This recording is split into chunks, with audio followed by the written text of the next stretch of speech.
जय माता दी। आइए सुनते हैं दुर्गा सप्तशती का चौथा अध्याय। महर्षि मेधा बोले, देवी ने जब पराक्रमी दुरात्मा महिषासुर को मार गिराया और असुरों की सेना को मार दिया, तब इंद्रादि समस्त देवता अपने सिर तथा शरीर को झुकाकर भगवती की स्तुति करने लगे। जिस देवी ने अपनी शक्ति से यह जगत व्याप्त किया है और जो संपूर्ण देवताओं तथा महर्षियों की पूजनीय है, उस अंबिका को हम भक्तिपूर्वक नमस्कार करते हैं। वह हम सबका कल्याण करे। जिस अतुल प्रभाव और बल का वर्णन भगवान विष्णु, शंकर और ब्रह्मा जी भी नहीं कर सके, वही चंडिका देवी इस संपूर्ण जगत का पालन करें और अशुभ भय का नाश करें। पुण्यात्माओं के घरों में तुम स्वयं लक्ष्मी रूप हो और पापियों के घरों में तुम अलक्ष्मी रूप हो और सतकुल में उत्पन्न होने वालों के लिए तुम लज्जा रूप होकर उनके घरों में निवास करती हो। हम दुर्गा भगवती को नमस्कार करते हैं। हे देवी, इस विश्व का पालन करो। हे देवी, हम तुम्हारे अचित्य रूप का किस प्रकार वर्णन करें। असुरों का नाश करने वाले भारी पराक्रम तथा समस्त देवताओं और दैत्यों के विषय में जो तुम्हारे पवित्र चरित्र हैं, उनका हम किस प्रकार वर्णन करें। हे देवी, त्रिगुणात्मिका होने पर भी तुम संपूर्ण जगत की उत्पत्ति का कारण हो। हे देवी, भगवान विष्णु, शंकर आदि किसी भी देवता ने तुम्हारा पार नहीं पाया। तुम सबकी आश्रय हो। यह संपूर्ण जगत तुम्हारा ही अंश रूप है, क्योंकि तुम सबकी आदि भूत प्रकृति हो।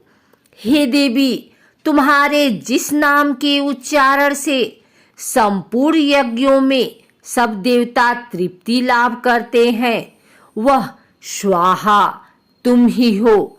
इसके अतिरिक्त तुम पितरों की तृप्ति का कारण हो, इसलिए सब आपको स्वधा कहते हैं।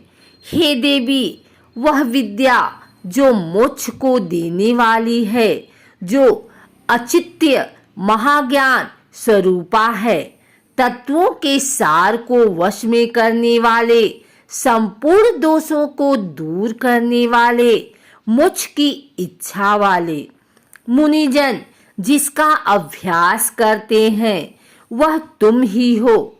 तुम बाणी रूप हो और दोष रहित ऋग तथा यजुर्वेदों की एवं उद्गीत और सुंदर पदों के पाठ वाले सामवेद की आश्रय रूप हो।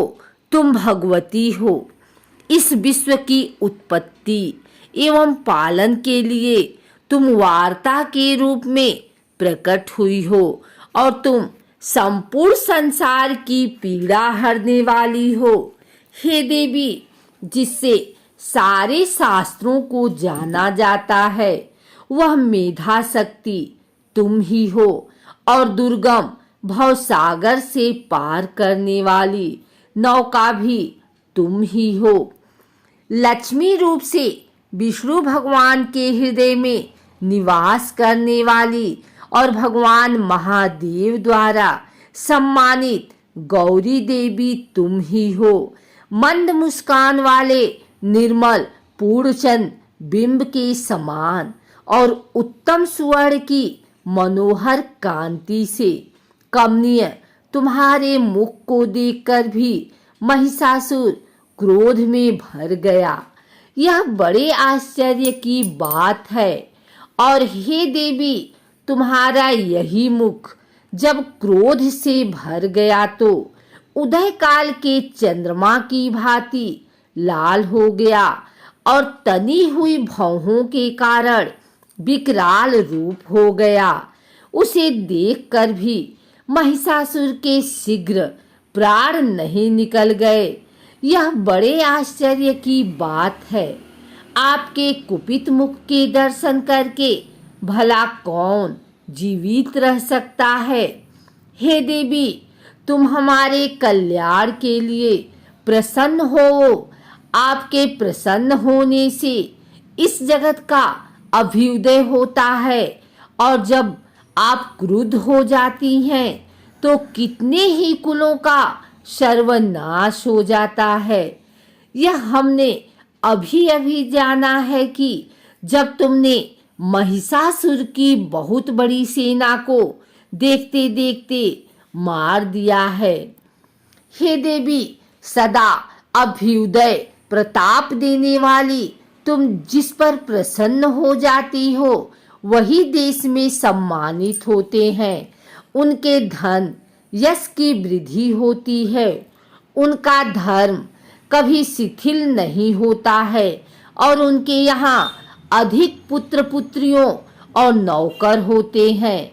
हे देवी, तुम्हारी कृपा से ही धर्मात्मा धर्म का कभी शिथिल नहीं होता, और उनके यहाँ अधिक पुत्र पुत्रियां और नौकर होते हैं। हे देवी, तुम्हारी कृपा से ही धर्मात्मा पुरुष प्रतिदिन श्रद्धा पूर्वक यज्ञ करता है और धर्मानुकूल आचरण करता है, और उसके प्रभाव से स्वर्ग लोक में जाता है।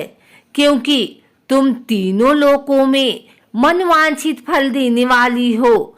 हे माँ दुर्गे, तुम स्मरण करने पर संपूर्ण जीवों के भय नष्ट कर देती हो, और स्थिर चित्त वालों के द्वारा चिंतन करने पर उन्हें और अत्यंत मंगल देती हो। हे दारिद्र दुखनाशनी देवी, तुम्हारे सिवा दूसरा कौन है। तुम्हारा चित्त सदा दूसरों के उपकार में लगा रहता है। हे देवी, तुम शत्रुओं को इसलिए मारती हो कि उनके मारने से दूसरों को सुख मिलता है। वह चाहे नरक में जाने के लिए चिरकाल तक पाप करते रहे हों, किंतु तुम्हारे साथ युद्ध करके सीधे स्वर्ग को जाएं, इसीलिए तुम उनका वध करती हो। हे देवी, क्या तुम दृष्टिपात मात्र से समस्त असुरों को भस्म नहीं कर सकती? अवश्य ही कर सकती हो, किंतु तुम्हारा शत्रुओं को शस्त्रों के द्वारा मारना इसलिए है कि शस्त्रों के द्वारा मारकर वे स्वर्ग को जावें। इस तरह से हे देवी, उन शत्रुओं के प्रति भी तुम्हारा विचार उत्तम है। हे देवी, तुम्हारे उग्र खड्ग की चमक से और त्रिशूल की नोक की कांति की किरणों से असुरों की आंखें फूट नहीं गई।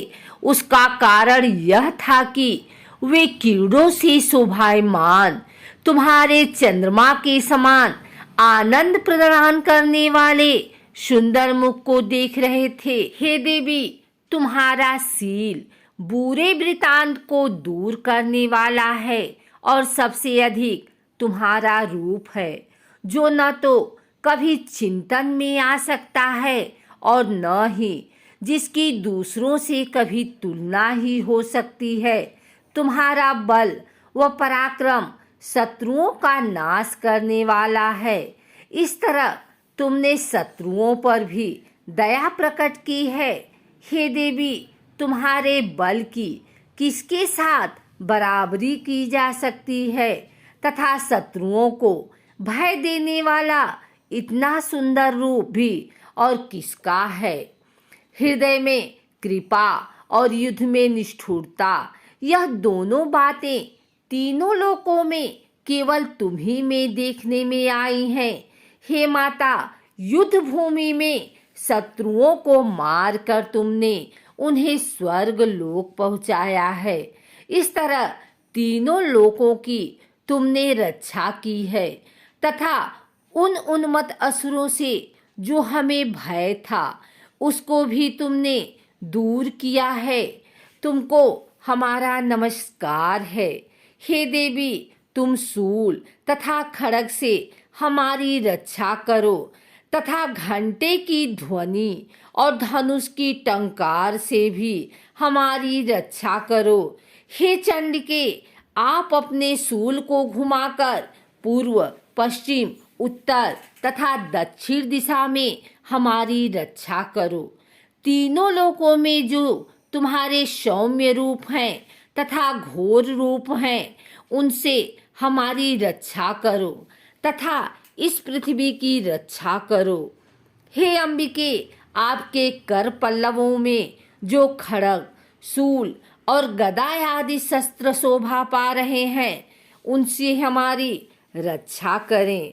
महर्षि बोले, इस प्रकार जब सब देवताओं ने जगत माता भगवती की स्तुति की और नंदवन के पुष्पों तथा गंध अनुलेपों द्वारा उनका पूजन किया और फिर सबने मिलकर जब सुगंधित व दिव्य धूपों द्वारा उनको सुगंधि निवेदन की, तब देवी ने प्रसन्न होकर कहा, हे देवताओं, तुम सब मुझसे मनवांछित वर मांगो। देवता बोले, हे भगवती, तुमने हमारा सब कुछ कार्य कर दिया। अब हमारे लिए कुछ भी मांगना बाकी नहीं रहा, क्योंकि तुमने हमारे शत्रु महिषासुर को मार डाला है।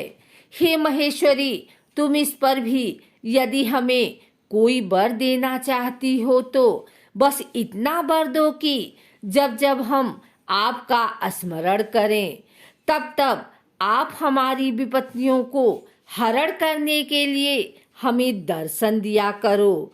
हे त्र्यंबके, हे अंबिके, जो कोई भी तुम्हारी स्तुति करे तुम उनको वित्त, समृद्धि और वैभव देने के साथ ही उनके धन और स्त्री आदि संपत्ति बढ़ावें और सदा हम पर प्रसन्न रहें।